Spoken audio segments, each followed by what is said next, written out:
I've not put as much effort into conversation stories about Kawhi Leonard. And as a sports fan, as a basketball fan, and a fan of his story, I should have, because it should have been something seen a bit bigger. His move to the Clippers was a big deal. And while he hadn't really shown the shine he had in Toronto, there's some things behind this story that makes it worthy of talking about because it's a money deal. And all said and done, sports, professional wise, are about cash and getting enough cash to get the right people in there and a way to keep down the super teams so you're not just spending all the teams with the big money can basically have all the players. So basically New York can't just dominate everything because Toronto and Cleveland needs to get some players as well. Now, we're going to take a step back to Toronto first to go into what's headline right now. Right now, the Clippers are involved in a scandal that has some cap room manipulations. But new reporting are highlighting what went back down in 2019 during the free agency move when the uncle of Kawhi Leonard, his advisor, Dennis Robertson, was asking the Toronto Raptors for some unconventional deals.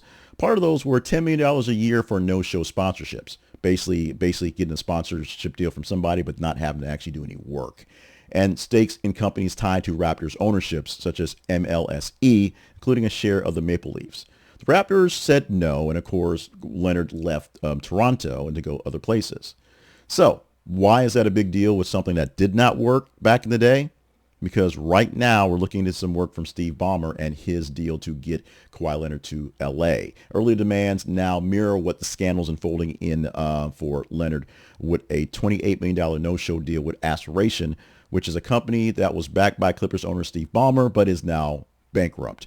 The deal paid Leonard without requiring any public endorsement and is under NBA scrutiny because it seemed like the Aspiration deal was aspirational to skirt the salary cap rules. Essentially, the league said the Clippers only pay so much to one guy, and they paid him that much.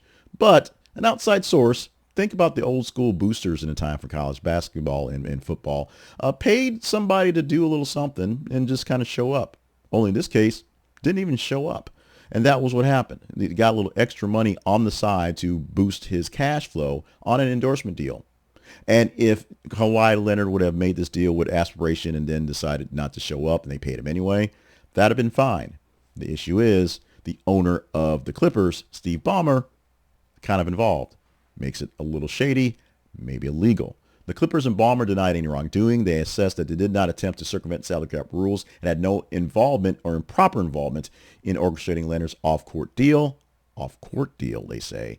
The story reveals that this isn't a player chasing big paydays. It's also all sorts of things with teams and agents and trying to do your best to do the best you can with the players you have on the staff and do your best you can to get better players and pay them more money in the possibly. And it makes questionable actions even more questionable and in this case more highlighted because we see these things. Are there more people out there skirting to get big money for big time players and making side deals to get super teams even though they're paying less money? Probably. Will we see more of this come out to light soon? Probably. But we're going to see basically come out, as I said, this is a story I should have paid more attention to, and it got more interesting once we found out about the old deals that they were working on while he was working free agency, trying to get out of Toronto, or trying to stay with Toronto, trying to get out of someplace else, and what was basically given to him. Because if this is all true, this is not very good for Kawhi Leonard.